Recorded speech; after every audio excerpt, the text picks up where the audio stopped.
acá el más grande de los milagros de Jesús.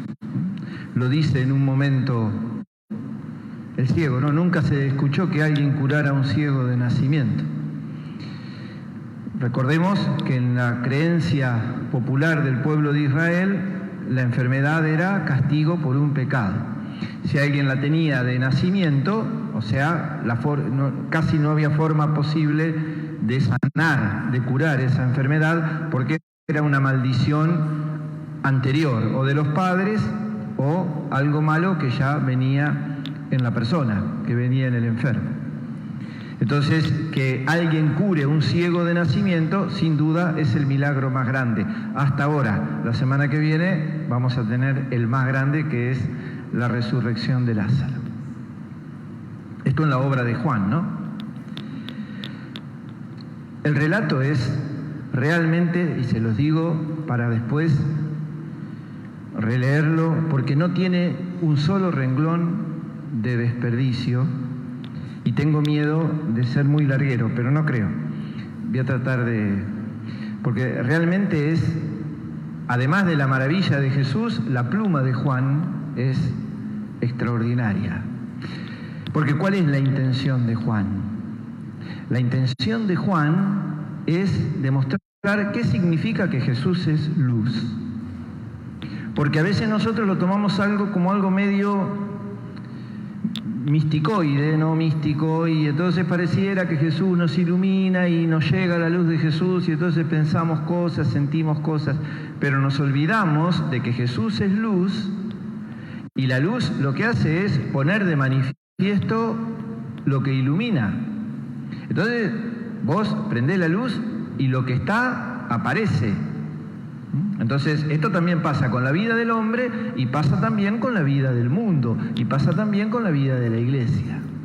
Entonces, la primera frase del Evangelio ya da lugar para una reflexión de horas. Dice, Jesús vio a un ciego. Jesús ve a un hombre que no ve. Jesús y la humanidad, ¿no? En los evangelios siempre tenemos que ser más generosos en la interpretación. Jesús ve, la humanidad no ve. Entonces Jesús ve a un hombre ciego de nacimiento. Otro detalle, que otro día lo charlaremos, de Juan. La semana pasada Jesús se encontró con una mujer samaritana. Hoy vio a un hombre ciego. La semana que viene va a decir, había un hombre enfermo, Lázaro de Betania. Las personas en la Biblia no se definen por la situación, sino por lo que son. No es el ciego, es un hombre ciego. ¿Qué es lo más importante? Es hombre. ¿Qué es hombre? La ceguera, la semana que viene, el hombre enfermo. ¿Qué es? Nosotros siempre... Es propio de este tiempo llamar a las personas por la situación que viven.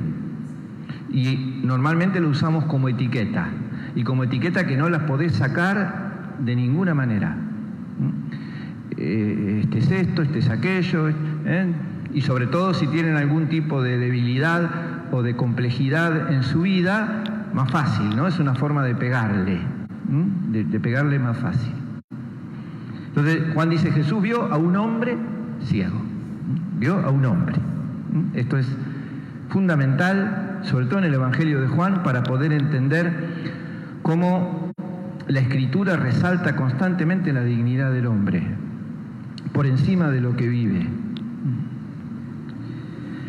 Entonces empiezan a aparecer, es interesantísimo, porque realmente al único que le importa el hombre es a Jesús. Entonces desfilan los discípulos, los vecinos, los padres, los fariseos. Todos dan vuelta alrededor de la figura de este hombre. Lamentablemente no tiene nombre. No está el nombre en el Evangelio de Juan. Pero realmente es primero los discípulos. Los primeros son los discípulos. Cuando lo ven y se enteran que el hombre era ciego de nacimiento, preguntan, ¿quién pecó? ¿Él o sus padres? Cuidado con esto. La fe centrada en el pecado es una tentación que tenemos todos. Si yo digo todos somos pecadores, me van a decir al unísono, sí. Si yo pregunto todos somos redimidos, lo más probable es que se nos escape un no, diciendo que todo lo que hizo este pobre hombre por nosotros no valió nada. Jesús nos ganó la redención, lo cual no quiere decir que nosotros estemos liberados de la situación de pecar. Pecamos, obvio que pecamos, pero si ponemos en el centro de nuestra fe el pecado, nuestra fe es una fe sin solución, nuestra vida es una vida sin solución.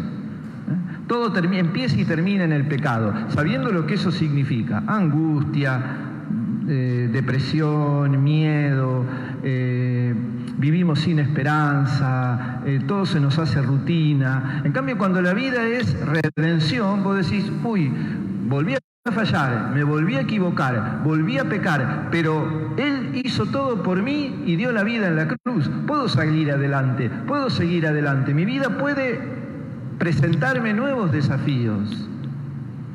Los discípulos van a la fácil. ¿Quién pecó? ¿Él o sus padres?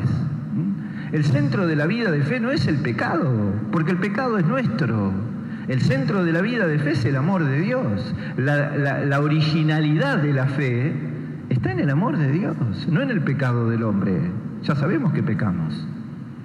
Entonces, ¿quién pecó? ¿Él o sus padres? Ni él ni sus padres, le dice Jesús. Uno lo imagina un poquito fastidiado. Dice, ni él ni sus padres. Trabajemos en las obras de Dios, le dice Jesús. Trabajemos en las obras de Dios. No nos bajemos tanto a lo humano, no nos revolquemos en lo humano. Trabajemos en las obras de Dios, porque cuando uno trabaja en las obras de Dios se vuelve mucho más humano de lo que piensa. Porque nadie ama al hombre como lo ama Dios. Entonces después aparecen los vecinos. ¿Es o no es? ¿Sos vos o no sos vos? ¿Quién te curó? ¿Cómo hizo? En vez de alegrarse, un reportaje. Todo bien superficial, todo bien por la apariencia. ¿Cómo puede ser que si eras ciego ahora no seas más? No era más. Y sin embargo, ¿no? La primera lectura, Samuel va viendo a los hijos de Jesé, está cortada la lectura, cada uno que ve, Samuel dice, es este, seguro que es este. Y Dios le dice, no, hasta que al final Samuel le dice a Jesé, ¿tenés algún hijo más? Porque Dios me mandó acá. Sí, el chiquito dice que está cuidando el rebaño. Bueno, llámalo. Y ese chiquito era nada más y nada menos que David, ungido a los 12 años, rey a los 30. Digo esto porque a veces cuando los chicos terminan la catequesis de comunión, de confirmación, dicen, uy, lo perdimos, se fue, no viene más, no está más. Ojo con los tiempos de Dios, ¿eh? Lo ungió a los 12, pero fue rey a los 30. Dios se toma todo su tiempo. No desesperemos nunca de los tiempos de Dios. Es un error, puede ser una falta de esperanza. Entonces los vecinos se quedan en la superficie. Los padres, pobre gente. Era tan fuerte la presión de las autoridades religiosas que los padres, con mucho miedo, cuando le preguntan, dicen, sí, nosotros sabemos que era nuestro hijo, pero ahora que vea, la verdad no tenemos ni idea ni qué pasó, ni quién fue. Fíjense lo que puede el miedo, ¿no? En vez de alegrarse, los padres se llenan de miedo, porque tienen miedo de que los expulsen de la comunidad religiosa del pueblo judío de aquel momento. Entonces, el miedo les hace negar un hecho. Y pregúntenle a él, dicen, pregúntenle a él que es grande, él les va a saber responder. Nosotros no tenemos nada que ver. Y después aparecen los fariseos. El tema de los fariseos es un tema realmente muy difícil. Es descubrir una de las cuestiones más difíciles de la vida de la iglesia, que es el tema del poder. Tal vez, y sin tal vez, los padres de la iglesia, particularmente San Ambrosio, decían la tentación más grande de la iglesia, ¿no? Sobre todo de los pastores del pueblo, de los pastores del pueblo de Dios, ¿no? San Ambrosio decía, la iglesia es el misterio de la luna, no brilla con luz propia. La gran tentación es creer que tiene luz propia. Y esa es una gran tentación de los pastores, aquí de los fariseos. Los fariseos no lo pueden ni ver a Jesús porque Jesús amenaza su poder. Entonces, que Jesús haya hecho semejante milagro, ellos no lo pueden aceptar, no lo pueden tolerar. Y sigue siendo hasta hoy esto, ¿no? Y hace ya unos cuantos años, no me animaría a decir una fecha, pero hace ya muchos años que hay una decisión en los lugares donde se toman las decisiones más importantes en la iglesia, de empezar a liberarse de espacios de poder de mucho tiempo, de muchísimo tiempo, y de espacios de poder que no le hacen bien a la iglesia y que no hacen las cosas bien. Entonces esa gente que de a poquito va perdiendo ese espacio de poder, reacciona, obviamente, ¿no? Muchos años trabajando en las sombras, en secreto, y ahora se manifiestan y hablan y dicen y critican y se quejan porque han perdido lo que los tenía unido a la iglesia, que era el poder. No era ni Jesús ni la fe, era el poder. Y estos hombres hacen esto. En vez, lo mismo, si vos sos pastor de una comunidad religiosa y un miembro de tu comunidad está ciego de nacimiento y recupera la vista, lo menos que podés hacer es alegrarte y darle gracias a Dios. No pueden, no pueden. El poder es una tentación casi insalvable. Entonces tenemos la obsesión por el pecado de los discípulos, la superficialidad de los vecinos, el miedo de los padres y el poder de los fariseos. 4 situaciones, diría Pablo en la carta a los Efesios, estériles. 4 situaciones de tinieblas que no provocan ningún tipo de bien, que no provocan ningún tipo de luz. Son obras estériles, son las obras de las tinieblas. Ni la obsesión por lo malo, ni la superficialidad, ni el miedo, ni el poder producen bien en la vida del hombre. Lo que produce bien en la vida del hombre es la capacidad de amar que yo puedo poner al servicio de mis hermanos, que es lo que hace Jesús. Por eso la reacción del hombre, el hombre tiene una valentía frente a los fariseos extraordinaria, hasta les termina preguntando que ustedes también quieren ser discípulos de él. Es hermoso el vínculo que se genera con Jesús, porque después Jesús le pregunta, ¿vos creés en el Hijo del Hombre? Y el hombre dice, ¿quién es? El que está hablando con vos. ¿Cómo no voy a creer? ¿Cómo no voy a creer si me devolviste la vida? ¿Cómo no voy a creer si yo antes no veía y ahora veo?